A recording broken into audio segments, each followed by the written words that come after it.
Okay, this is going to be our last class. Um, I want to talk to you about you as a breeder with a farm and the government. Because a lot of people don't realize that as soon as you start breeding an animal, you become a farmer in the eyes of the USDA. You'll certainly become a farmer in the eyes of your local Board of Health. So, what are your rights and what do you need to be aware of? If you live in a right to farm state, like Massachusetts, and you can find that out by contacting your local farm bureau or cooperative extension service, then you are given automatically by your constitution the right to farm. Now, in Massachusetts, that requires you have at least 5 acres of farmable land. So if you own 5 acres of land, but two of those acres are used for your septic field, your barn, and your garage and your house, then you don't have 5 acres of farmable land. Now that's frustrating to me because as a farmer, we often don't want to waste any land, and we'll grow things on top of our septic system. We'll keep things in our garage that might be alive. Our house is certainly part of our production system, but they don't count. So you need to find out whether your state is a right to farm state. If it's not, then contact your Department of Agriculture and find out what you need to do to preserve your right to farm or to state your right to farm. Now, just because your state is a right to farm state doesn't mean your town is. So I was part of an agricultural commission that actually worked to create a right to farm law in our town.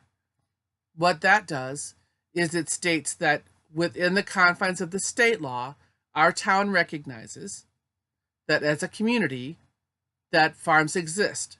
And with that may come the smell of a farm, the sights of a farm, the work of a farm. It may mean that a hayfield has to be worked at 11 o'clock at night. And most people want to go to bed at 10 o'clock at night and they don't like the lights shining in the farm field. Well, that's too bad. If you're a farmer and you live in a right to farm town, they cannot stop you from doing that. An agricultural commission is an advisory board. It acts as a buffer between people who are not farming and those who farm. Because honestly, a lot of the complaints that happen by people who are complaining about the farm activities just don't know the difference. For example, in Quincy, Massachusetts, a few years ago, a family that raised poultry for years, which meant they had roosters on the property. They had some neighbors build a house nearby, and the neighbors were disturbed by their roosters. So if you've been around roosters for a while, you know that after a while, their crows become white noise. You don't even hear them anymore. And roosters, if you don't know, roosters don't just cry in the morning. They'll cry like every 20 minutes, all of their waking day. So if the people had not filed a complaint, if they had waited 2 to 3 weeks for that noise to abate and become white noise, then there wouldn't have been a problem. But they immediately began to complain about the noise made by the roosters. And there wasn't an agricultural commission in town, and there wasn't anybody to protect the farmer. And ultimately, the farm had to go out of business because the town said no roosters were allowed in the confines of the city of Quincy. And if you can't have roosters, then you can't be raising up chickens. You can incubate the birds, but you can't let the hens go broody, which most of us want our hens to go broody. But if there'd been an AgCom to explain the situation to people, it might not have gotten to that legal point. So an agricultural commission in Massachusetts has no legal rights. We have no jurisdiction over anything, but we can moderate in between or mediate in between boards or in between citizens and boards to explain why certain things have happened. In our town, there was a rule that stated our Board of Health, we have an agent for the Board of Health. Our Board of Health has one set of rules. The agency that they contracted with had a different set of rules. The agency that they contracted with made it so strict that those of us on septic systems couldn't even bake things to sell for the farmers market. So we advocated, I personally advocated, we didn't get anywhere until we had a joint meeting and the Agricultural Commission explained to the Board of Health what was happening. The Board of Health said, what? We had a little problem over the Board of Health agency saying they didn't have to listen to the rules of the Board of Health from our town. And our town saying, yes, you do. And here in Ashburnham, we agree that people can use their own septic systems as long as their water is tested every 3 years. The first year and every 3 years after that. If they blow up their own septic system, that's their problem. They're going to have to pay the bill. Whereas the Board of Health group, the agency, dealt primarily with communities and subdivisions, and we're much more worried about suburban problems than rural problems. So the AgCom was very instrumental in making it possible for people to actually sell things from their home kitchens. Now, we still have state regulations that keep us from being able to sell cheese and things, but we can make confections, we can make cookies and jams and jellies, which we weren't able to do until the AgCom stepped in and made the Board of Health address the issues for the Board of Health agent. Now, that Board of Health agency then went to the state and tried to change the rules, and that's still pending. But so far, they've not been able to succeed.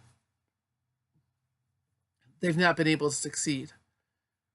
That will continue to be the situation if we continue to educate people. And so as farmers, I feel we have a duty to ourselves as well as our neighbor farmers to educate people about problems and not just close the barn gates and say, I don't want to talk to you. Okay? So that's at your local level. At your state level, and maybe at your county level, you may have another Board of Health, you may have another livestock board. You need to find out in your situation who is involved with livestock issues and dairy issues in your home area. Okay? But the USDA makes up rules across the country, and they make rules up basically on one size fits all, whether or not you have 2 goats in the backyard or 2,000 cows in a barn. Okay? And unfortunately, they are heavily subsidized. There's a revolving door between people who work for the USDA bureaucracy and those who work for Big Ag. By Big Ag, I mean Monsanto and Cargill and Hormel and Tyson. So those companies do a lot of lobbying. They hire people that come out. They support particular political situations. So the small farmer doesn't have a lot of voice. It's up to you, in your best interest, to be involved in your local grange if it's active, to be involved in your local farm bureau if it's active. Although in Massachusetts, the Farm Bureau is not nearly as helpful as it is in other places. There are also national groups such as Farm to Consumer Legal Defense Fund, FTC LDF, and Farm and Ranch Freedom Alliance, also called FARFA. And those are professionals and in many cases attorneys who are also ranchers and farmers. And they are trying to lobby and promote legislation that allows for people to raise their own food, to build the local food and small farm movements. So those are important agencies to be involved with. Now, at the USDA level, many people automatically don't want to get the government involved. Well, you can try to stay under the radar, but if there were to be an outbreak, you would want the government to know that you're there. There is a problem with dog flu right now. There has been a problem in the past with bird flu and swine flu. You want to know where the infections are, but I understand not wanting to have people involved in your business. I came home one day to find both a member of the State Department of Public Health and the State Department of Agricultural Resources on my property trying to shut me down. I asked them what they were trying to shut down. They said, my cheese operation. I said, I don't have one. I make cheese for my family, but I don't sell it. And they said, well, we heard you did. And they said, well, no. Where'd you hear it from? And where they heard it from was the guy who bought my hay, who was just saying, hey, have you been to Pat's place yet? Because he makes ice cream. He assumed that he knew I made cheese. He assumed I was in business to make cheese. So these people came together and came out to try to shut me down. Ultimately, they couldn't. I said, I make soap for sale. There's nothing wrong with that. I don't sell my milk. You have no jurisdiction over my soap. But while you're here, let me talk to you about what would be involved if I wanted to sell cheese. What would I need to do to my barn? Would I need to build another building? And that kind of connection was very helpful. All right? I used to be a state employee. My husband is a state employee. I will tell you, for the most part, people who work for the Department of Agriculture are not bureaucrats. They're people who love farming. They don't necessarily, there's always an exception, but they don't generally want to throw their weight around. They want to help you. All right? So don't be afraid of them. Talk with them. Pick their brain as to how they can help you. Now, the USDA is made up of a mixed bag. There are bureaucrats, and then there are people who really love small farming. Then there are people who are in the pockets of big ag. So you have to figure out what's in your area and what you're dealing with. In Massachusetts, we don't have a big USDA presence because we have a very small agricultural footprint. If you in California or New York, where you have a huge agricultural footprint, then you've got a different set of things to deal with. But the same things we deal with for across the country are Scrapie. Okay, Scrapie is it's a related disease to Jakob Khrushchev, mad cow disease. Okay, Scrapie is primarily found in sheep. It is a problem with sheep. In general, goats don't get it unless they commingle with infected sheep. A few years ago, there was a case of an isolated goat in Michigan that tested positive for Scrapie.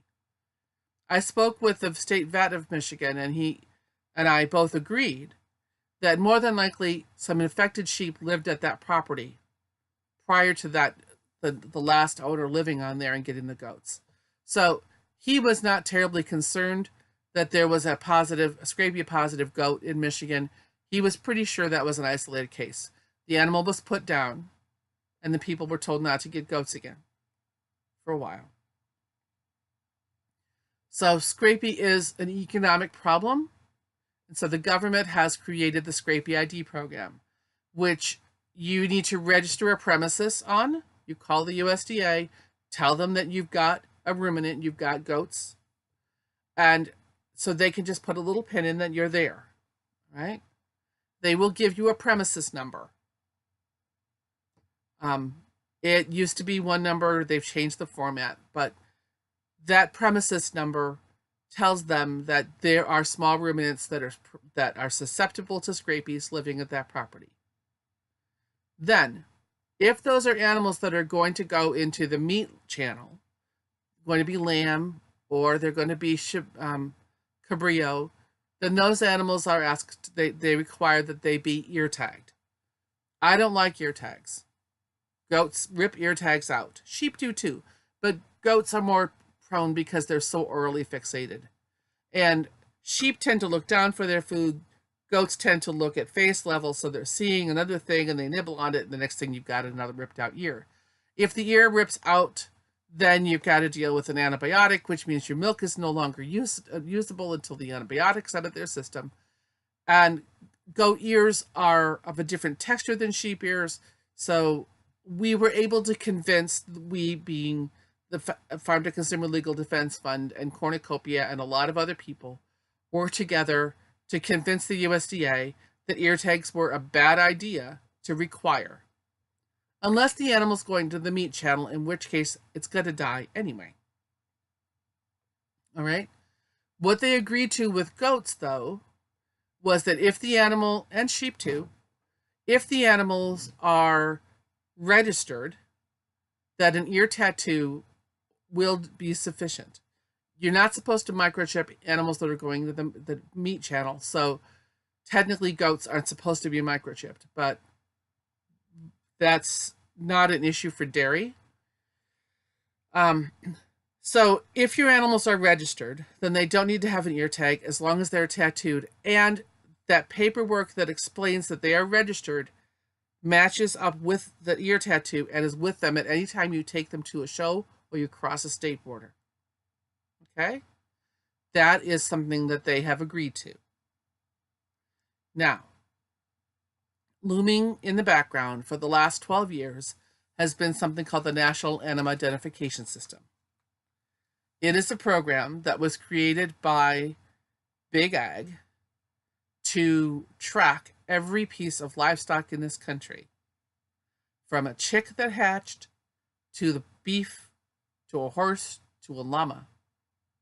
Okay? We fought it off for years and years and years. And what they wanted to do was require an RFID, a radio frequency identification tag, in the ear of every animal in the country. And that animal would be reported every time it left its premises, went to another premises, crossed a state line.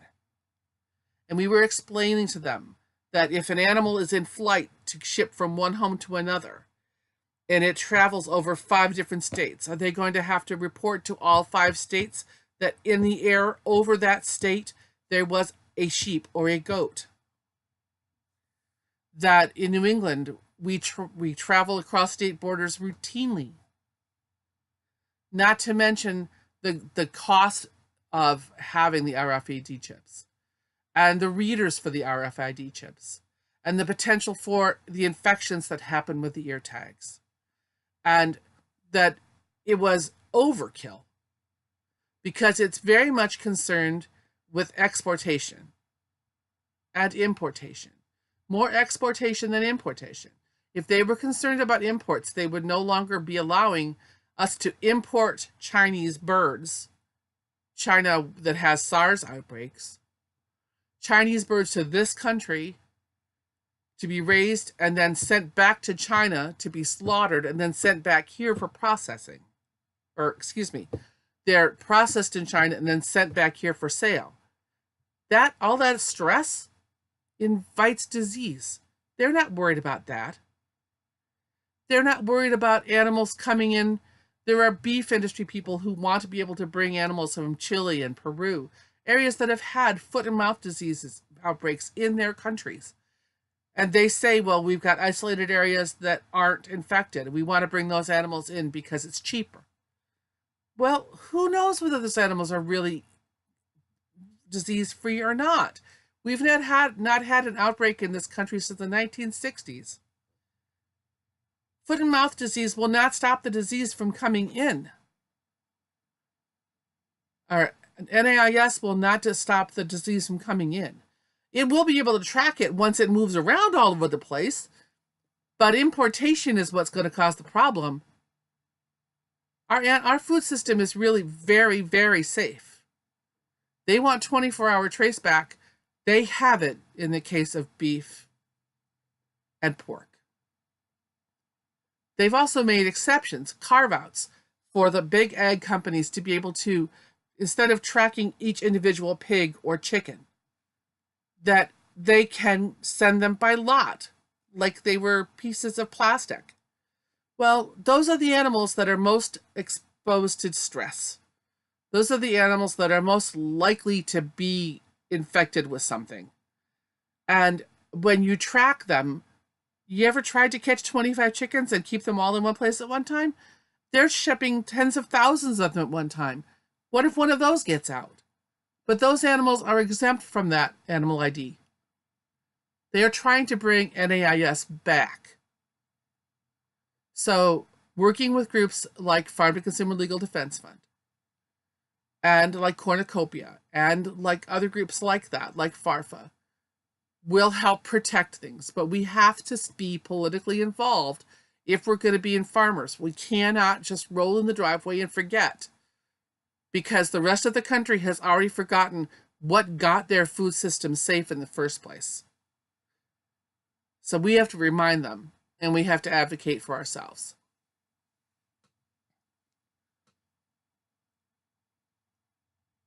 There is another part of the USDA that sends out that I actually think is worthwhile. And there's a lot of fight. People don't want to send it back. But it's called the USDA Census, the livestock census. It's simply a record, and it's kept from by an independent group of who's got what kind of animals and where are those animals. I think from a research point of view, that's really invaluable. There are a lot of people saying, I don't want to do that because I don't want the government knowing about me. Well, the government's going to find out about you. Isn't it better that you have a progressive rather than a regressive approach to them? Isn't it better if you actually work to protect yourself rather than hide and hope nobody notices? Because unless you happen to live in the middle of absolute nowhere, which there's almost nothing left like that in this country, if you've got internet, chances are you don't live in the middle of nowhere anymore, then you need to be proactive and speak up. Talk to your legislators. Get your legislators informed. Legislators can't take gifts of greater than $50.